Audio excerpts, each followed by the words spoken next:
Salut à tous. Aujourd'hui, nouvelle vidéo et on part du côté de chez Marvel et on va enfin parler d'un personnage que j'ai jamais abordé sur la chaîne, Moon Knight. Et en fait, je n'avais jamais parlé du perso, tout simplement parce que je n'avais jamais rien lu sur lui avant le comics dont je vais parler aujourd'hui. Et je vais parler d'un sacré comics parce qu'aujourd'hui, on parle du run de Moon Knight par Jeff Lemire qui m'a mis une énorme claque lors de ma lecture récente et c'est parti pour vous dire pourquoi.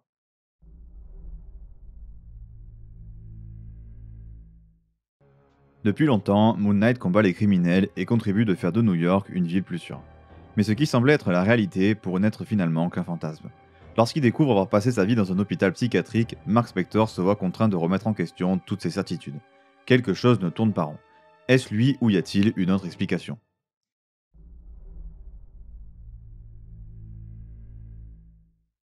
Bon déjà, vous l'aurez compris, mais je suis vraiment un débutant sur les comics Moon Knight. Donc si jamais je fais des erreurs sur le personnage ou l'histoire, n'hésitez pas à me corriger en commentaire. Mais du coup, dans la préface du récit, déjà on apprend pas mal de choses et notamment les intentions de Jeff Lemire avec ce run. Du coup, Jeff Lemire souhaitait, avec ce run, aborder ce qu'il considère, de ses propres dires, comme la partie la plus intéressante de Moon Knight, sa maladie mentale. Et il va aussi en profiter pour parler de la façon dont la société gère le problème dans la vie réelle en gros, de façon assez large. Du coup, le run commence de manière assez particulière, mais qui pose particulièrement bien les bases, parce qu'en fait, on est déjà perdu, mais dans le bon sens du terme, dans le sens où tout est toujours super mystérieux, jouant parfaitement sur le fait que le personnage principal est perdu. Du coup, nous aussi. On nous met à sa place. Il se retrouve dans un hôpital sans aucun souvenir de pourquoi il est ici. Il croise des personnes qu'il semble connaître, et surtout, chose la plus importante, on lui dit que tout son passé, ses aventures en tant que Moon Knight, tout ça, c'était dans sa tête.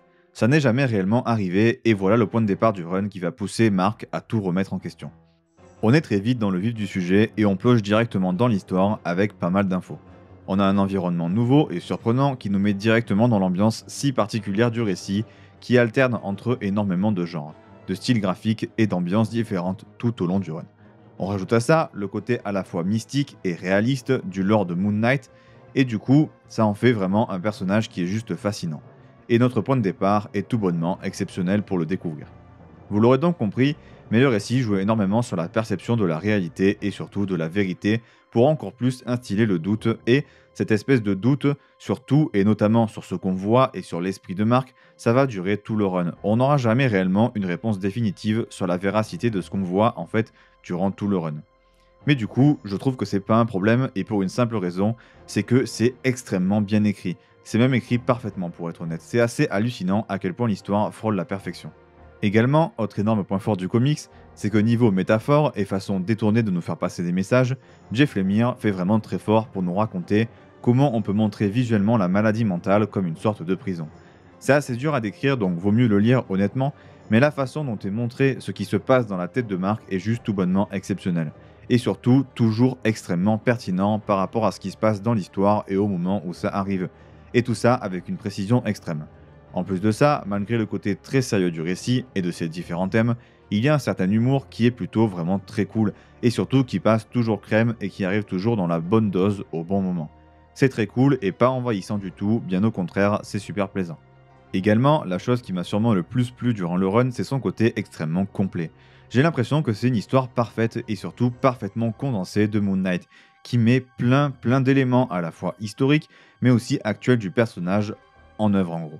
Une des choses qu'il met beaucoup en avant, c'est qu'on explore beaucoup le lore de Moon Knight et de façon très didactique, donc super abordable pour les débutants. On va par exemple apprendre une chose super importante qui est pourquoi Khonshu a choisi Mark comme hôte. Niveau narration, j'ai également adoré. La façon dont le récit tease et prépare le terrain pour la suite, c'est toujours super intéressant, et surtout, c'est souvent la marque des très grands auteurs qui arrivent toujours à garder le lecteur en haleine en lui promettant toujours plus et en dévoilant ses mystères petit à petit, et du coup en réussissant à construire son histoire de manière parfaite. On va à la fois de surprise en surprise, mais on garde une sorte de terrain commun également, de base en quelque sorte, qui permet d'avoir toujours un récit parfaitement compréhensible malgré sa complexité, due aux multiples personnalités de Moon Knight et son côté pas sûr de la réalité du coup. Et j'insiste, mais on va réellement de surprise en surprise. L'univers est inconstant vu qu'on est plus ou moins dans l'esprit de Moon Knight, et du coup on a des cliffhangers assez dingues et des idées de scénario vraiment excellentes. Aussi sur ce run, on a vraiment des passages dans l'histoire qui sont sans transition. On passe d'un endroit à un autre sans crier gare et les idées sont excellentes et vont vraiment dans le grand n'importe quoi, mais dans le sens ultra positif. En gros, durant le run, on a énormément de genres différents. Science-fiction, fantastique, action, espionnage, film noir, c'est assez dingue. Malgré la complexité d'avoir des changements d'intrigue littéralement toutes les cases parfois entre les différentes personnalités de Moon Knight, ça reste très compréhensible parce que c'est très bien écrit tout simplement en fait. Un autre point de vue ou thème vraiment cool, c'est qu'on a une superbe réflexion sur les super-héros, et plus particulièrement le moment où ils enfilent leur costume, comme si c'était une sorte d'échappatoire, une seconde vie, une autre personnalité. Ici c'est évidemment factuel, mais comme réflexion au sens large du genre super-héroïque, j'ai trouvé ça très intelligent. Il y a aussi des moments où Jeff Lemire brise le quatrième mur. Et justement, les passages où l'auteur brise le quatrième mur sont tout bonnement excellents et arrivent d'excellente manière à faire une sorte d'autocritique entre guillemets, mais aussi d'une critique au sens large des univers de super-héros et de leurs adaptations. Critique, je sais pas si c'est le bon mot, mais voilà en gros mon idée. Bon, il est temps d'aborder le sujet principal, la maladie mentale. De toute façon, comme dit au début de la vidéo, c'est le thème principal du récit, mais aussi de Moon Knight au sens large. Du coup, en premier lieu, on parle beaucoup de manière induite du traitement des patients dans les asiles. Cette façon d'être traité me fait beaucoup penser à Vol au-dessus d'un nid de coucou, ce qui est toujours une bonne ref à avoir. Ensuite, j'ai rarement vu un récit aussi bien traiter la maladie mentale, en tout cas d'aussi bonne manière, autant dans la forme que dans le fond. Réussir à rendre un sujet si dur à traiter, aussi passionnant et intéressant, c'est vraiment très très fort. Je ne suis pas du tout, mais alors pas du tout un expert ni même un connaisseur sur ce sujet. Donc mon avis vaut peut-être pas grand chose, mais en tout cas le voilà. N'hésitez surtout pas évidemment à me corriger en commentaire, hein, si jamais vous y connaissez plus que moi pour m'apprendre des trucs. Un des autres dérivés de ce sujet sur la maladie mentale, c'est être soi. Savoir définir ce qu'on est, savoir être heureux et sain d'esprit est sûrement le thème le plus important du run. Et également, on voit la façon dont la société de manière générale traite la maladie mentale, et c'est vraiment un sujet ultra central et super intéressant et super bien traité encore une fois. À part ça, les scènes d'action sont absolument excellentes et très réussies. Bien sûr, comme dans toute histoire incroyable, il y a des moments très forts et magnifiques. Aussi, la religion a une part plutôt importante mais de manière pas forcément hyper directe dans le run, et il y a aussi, comme j'ai dit, un humour très léger mais surtout parfaitement distillé. Et dernière chose pour terminer cette partie histoire, le plus gros point fort de ce comics, selon moi, est comme je l'ai dit, son côté complet. Son côté traçage complet de la vie de Mark Spector avec des passages remontant à son enfance et à la première apparition de ses différentes personnalités. En fait, on voit les origines de Mark Spector avec la création des différentes personnalités. À quel moment elles sont apparues, mais surtout pourquoi. On a souvent des retraçages du passé de Mark et de ses moments importants. On a donc un comics qui fait donc une part belle à l'histoire passée de son perso.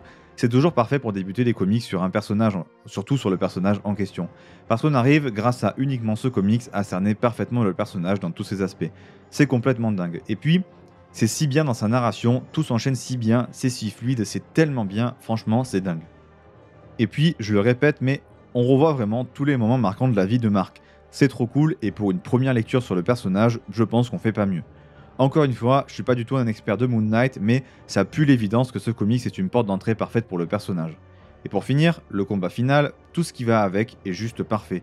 Tout est si bien amené pour arriver à ce moment fantastique, quel comics incroyable. Et puis la fin, de manière générale, est parfaite tout simplement. Une masterclass.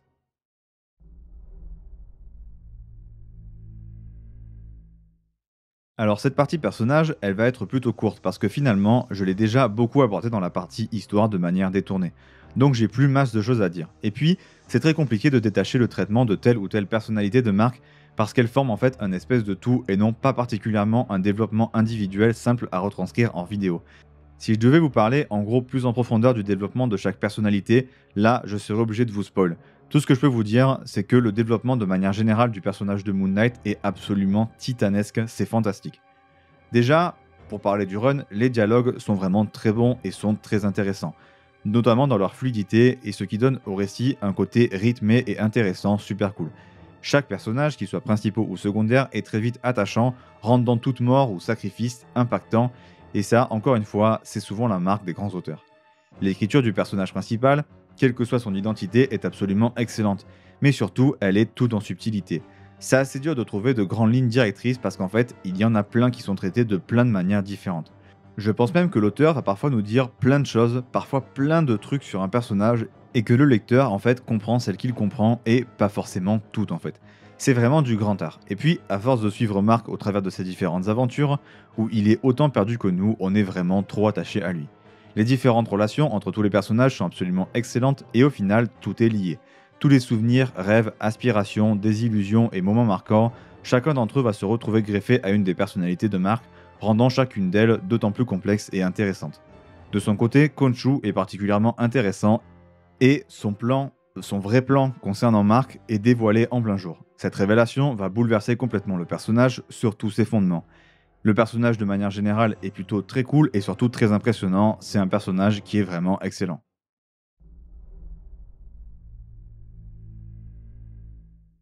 Bon, au dessin déjà en premier lieu, les différents artistes réalisent tous un taf incroyable et totalement différent, en parfaite adéquation avec les différentes personnalités du personnage qu'ils dessinent. Chaque personnalité a en gros ses propres dessins, allant dans son propre univers et chacun d'entre eux est trop cool. À côté de ça, le dessinateur principal, Greg Smallwood, a un trait, un ancrage, une colorisation et une façon de dessiner tellement unique. C'est super beau avec un style très précis mais en même temps très bizarre, qui donne une ambiance ultra particulière à ce run quand il est en train de dessiner. Il s'attarde souvent sur des détails, des mouvements encerclés avec un cercle blanc par exemple, pour insister dessus. Les scènes d'action sont excellentes et super inventives. Les décors, et notamment tous ceux concernant l'Égypte, sont magnifiques et super bien faits. Et puis, c'est bourré d'inventivité avec des pages super originales qui ne se privent de rien. Il y a carrément des pages où c'est juste des gribouillis d'un carnet du personnage. Bref, c'est un régal. Certaines cases n'ont pas de format classique ou ne comblent pas forcément toute la page, c'est plutôt très stylé. C'est très dynamique et particulièrement dans les scènes d'action. Et puis, simplement, c'est trop beau et cerise sur le gâteau, le lecteur devient acteur en tournant les pages pour suivre l'histoire à un moment précis du récit.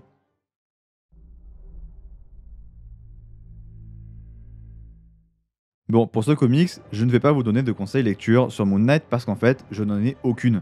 J'ai aucune autre lecture sur le perso. Par contre, si vous avez aimé l'écriture de Jeff Lemire, vous pouvez le retrouver chez DC avec notamment son incroyable run sur Green Arrow avec Andrea Sorrentino, un run que je vous conseille ultra fortement, surtout si vous souhaitez débuter les comics sur Green Arrow. J'en parlerai forcément un jour sur la chaîne. Voilà, c'est tout pour cette vidéo, j'espère qu'elle vous aura plu et qu'elle vous aura donné envie de lire le comics. N'hésitez pas à liker la vidéo si c'est le cas, à vous abonner pour m'aider à faire grandir la chaîne. Je vous conseille également de me suivre sur TikTok où je poste très régulièrement des vidéos courtes où je vous conseille des comics à lire. Je suis aussi très actif sur Twitter, donc suivez-moi si jamais ça vous intéresse aussi, je parle de temps en temps de mes lectures ou des sorties comics. Sur ce, c'était Day One, et à dimanche prochain, 17h30 pour une prochaine vidéo.